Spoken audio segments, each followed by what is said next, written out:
Hello, and first of all, thank you so much for the invitation to come and speak at this conference. My name is Magnus Bognerud, and I'm here together with my colleague Gro Pedersen. We both work with digital collection management at Nasjonalmuseet, the National Museum of Norway, and we're here to present our paper, Early Adopter, Slow Follower, a case study of trialing machine learning technologies on museum collections. So, here be lions. Here be lions. This was a phrase often used in medieval maps to denote unknown territories, either in text or through illustration. They symbolized areas that were unexplored or uncharted. Until they were known, they were shrouded in mystery and danger. The human curiosity would drive us to uncover every last inch of the world, the risks be damned. Our relationship with technology is similar. We imagine endless possibilities and we fear total destruction. None so more than the mechanical. We celebrate technological progress, but we also fear the consequences. These two facets, discovery and the thrill of the technological sublime, come together at the pinnacle of human ambition. Can we engineer life? Can we synthesize cognitive understanding? Can we create artificial intelligence? And if we can, what can we use it for? And at the same time, hopefully avoid robotic technocracy. These are big questions, questions you invariably come across when working with AI, and we will attempt to answer some of them, however small. Yes, we can create artificial intelligence, and in 2015, we tried to find out how it could be used on museum art collections and museum data. Art is not always logical or descriptive. It often cannot be interpreted computationally or out of preset parameters. Could we train an AI to understand art? In June last year, we opened this building to the public. It is now the largest art museum in the Nordic countries, and the museum collection consists of over 400,000 works of architecture, art, and design. When construction of the new museum began in 2014, we intensified our digitization work. We needed to quality control the data for every artwork that was moving to new exhibitions, new storages, and also publish more collection content online. Under these circumstances, we wondered if it would be possible to use AI to both simplify the cataloging work and create new search approaches to the online collections. Deep learning techniques had just developed from the general field of machine learning, and image recognition technology had started to mature. We wondered, how accurate can algorithms trained on art collections data get? Could computer algorithms recognize and identify motifs, techniques, styles, and historical periods in artworks? These questions resulted in the project Principal Components that ran from 2015 to 2017, which we were invited here to present. We used AI to do traditional principal component analysis, and the results were threefold. One, a new visualization application. Two, a mapping of art history subject keywords. And three, new insights into machine learning in the discipline of art history. In 2015, AI still felt a bit like science fiction, but today, questions like, how can AI and machine learning help us enrich and research cultural heritage collections are now freely discussed across the museum sector. We will try to both present and give an overview of the project Principal Components and frame it in the current context.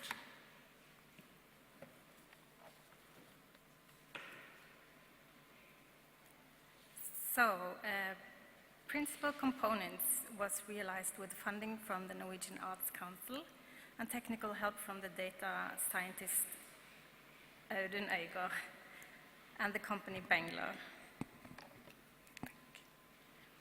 We started with a neural network that we first trained on ImageNet.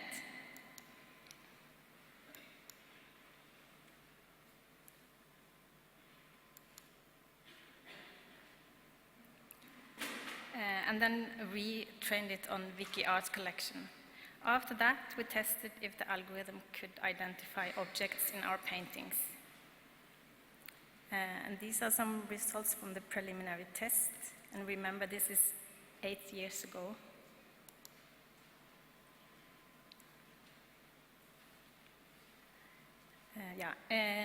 In Edvard Munch's self-portrait, the algorithm easily recognized a human figure. But apparently, a hippopotamus was also lingering in the corner, invisible to the human eye.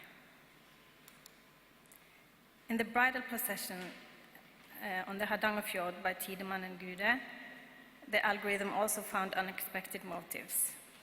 It clearly identified the boat and the glacier. However, it also located figures unknown in Norwegian wildlife, like a crocodile and a turtle.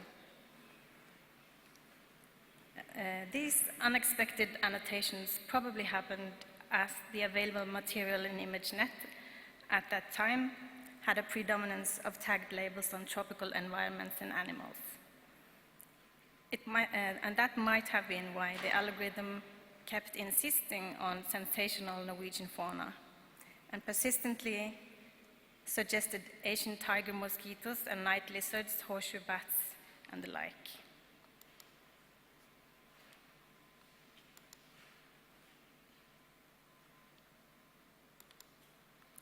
Or a tiglan and a lobster in this modern changing table scene. In this portrait of a married couple, the algorithm is clearly not particularly feminist-tuned, labeling the wife as a horseshoe bat.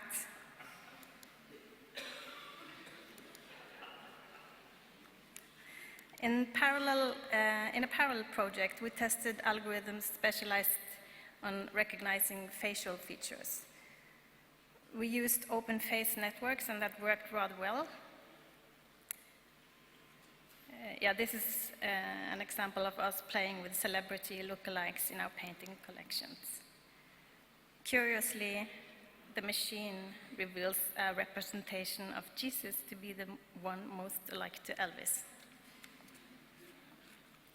However, this never ended up in any user interface.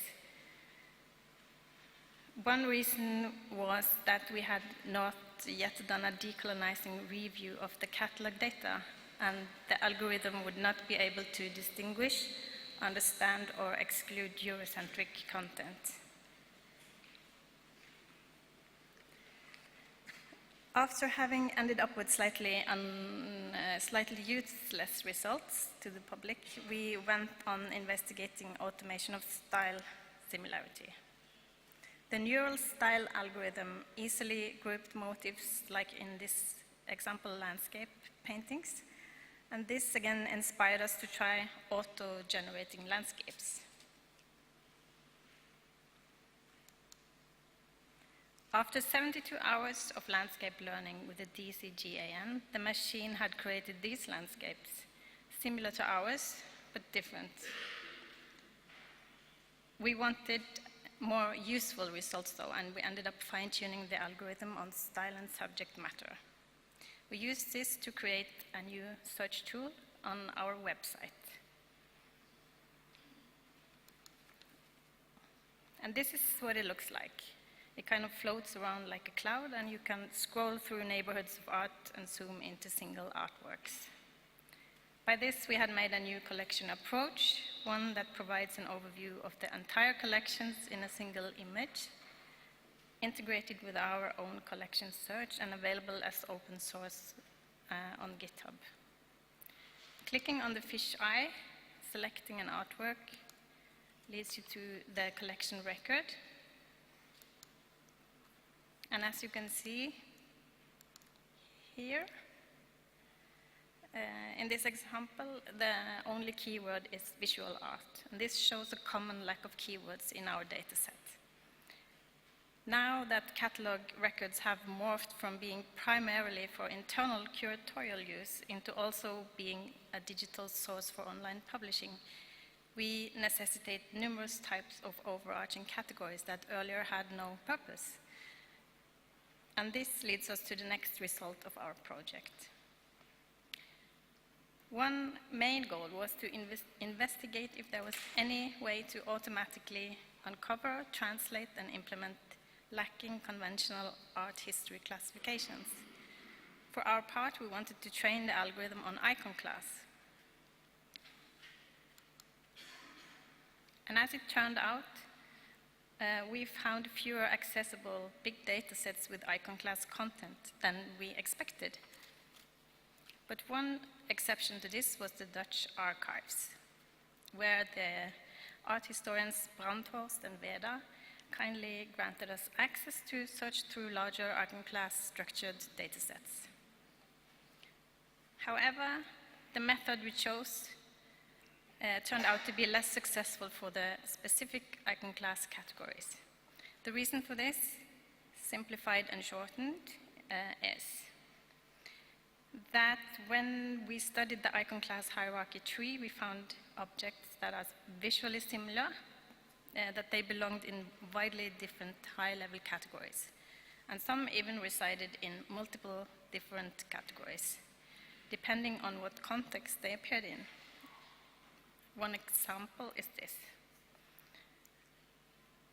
While the class dog resides in a subtree of the main category human being, man in general, the visually similar fox resides in a subtree of the main category nature.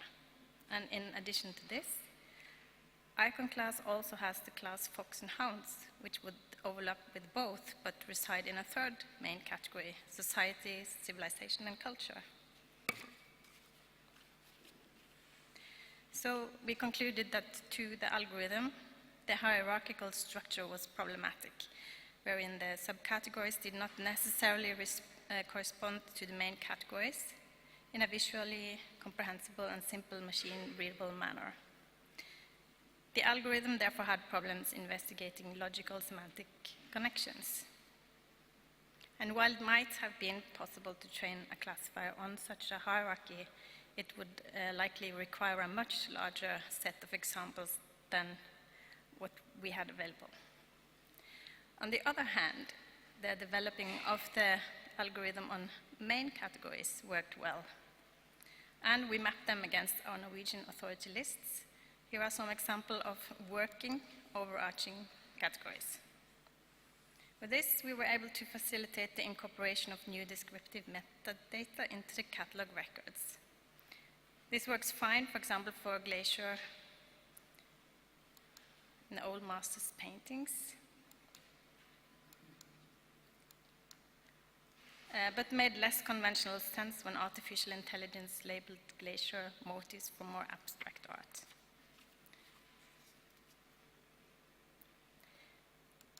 While we wish we could have automatically identified more specific iconography, like Madonna and child motifs, it was not possible to realize given the circumstances.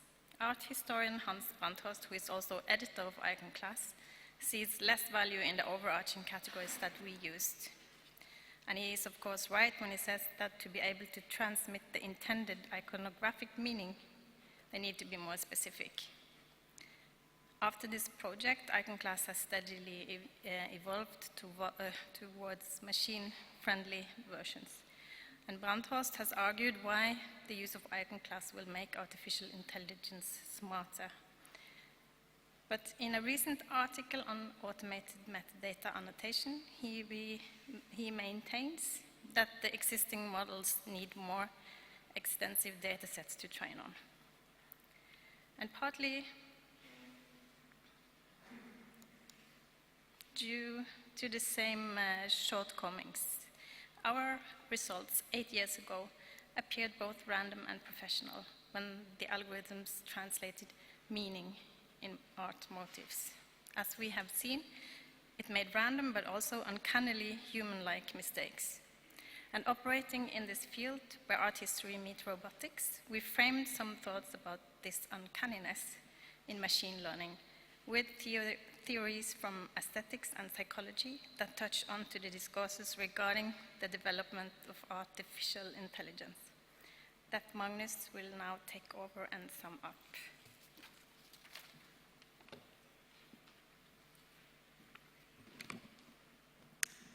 So the results of the project were both prosaic and profound. The means of which the machines worked and the mistakes they made reminded us more of faults in biological, cognitive processes than the traditional binary breakdowns of machine function. Robots with a certain degree of human resemblance often invoke an unsettling feeling. The Freudian notion of das Unheimliche depicts the feeling that emerges when something unfamiliar is recast as familiar. We find ourselves in the uncanny valley described by Masahiro Mori in 1970. After having tested out the algorithm's capabilities in principal components, we too encountered that wondrous sense of seeing how the artificial neurons convincingly simulated the behavior of biological ones. In the algorithm's self-repair of trial and error, a kind of technical individuation originated when the algorithm used its human adversaries' actions, its input, to make new links and expand their own repertoire, its output, unintended or unexpected from the programmer's side. Where engineered systems operate with precise perfection inside their design envelopes, trained machine learning algorithms are uncertain. They waver, blunder, make mistakes, and they guess. When carrying out classification, layers of neurons and thousands of intermediate structures are combined into a single, simple answer. The answer is returned to us as fact, but we do not necessarily know how they landed on that exact output, or if we might get a different answer the next time we pose the same question. In 2014, the cognitive psychologist and computer scientist Geoffrey Hinton, well known for his work on artificial neural networks, stated that deep learning is a new continent and the researchers still have no idea what is really possible. In 2023, Hinton resigned from Google to warn of the dangers of unbound AI. The continent of AI is no longer unknown. It has mostly been mapped, but there still be lions. The type of uncanny reaction that we described in 2015 is maybe even more familiar to us now. We have in the last couple of years seen numerous examples of machines resembling human behavior. Masahiro Mori hypothesized that a person's response to a human-like robot would shift from affinity and empathy to eeriness and outright revulsion as its lifelike features were shown to be simulacra. This sensation from sympathy to enmity bring about several layers of ethical dilemmas we do not yet have an overview when faced with the types of risks that Hinton described. As slow followers of AI, we would like to see an added emphasis on balancing technological innovation with ethical concerns.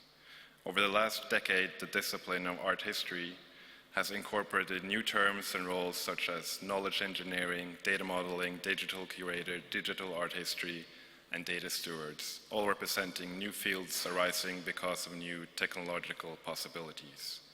These fields require interaction between traditional opposite poles of professional life, the art historian and the programmer. By coupling art history and data science, new questions will arise, and finding answer to these questions can be especially challenging if the actors do not speak the same language.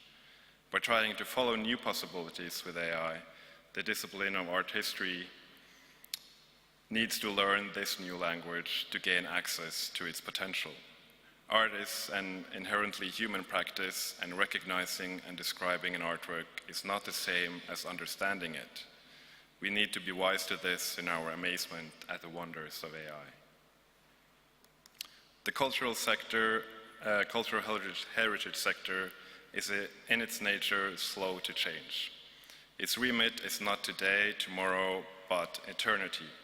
We lack the type of funding necessary to keep a pace with the technological development, but that's okay. Our most important value is integrity. Integrity in the public perception, integrity of how we work, integrity of our collections, and integrity of our data. Our most important resource is still human. From what we can see in 2016 and now, AI is still only as good as the data it is trained on. So our focus should still be on providing quality, verified data. This is not to say that we should not embrace new tools and new technology, but that we should maintain a type of digital sobriety in our approach. That does not mean, or that does not have to mean unambitious. AI applications are increasingly available without heavy investment, but that we should work for implementations that underpin our core mission, to be custodians of our cultural heritage and to make it available to the public in a meaningful way. Thank you.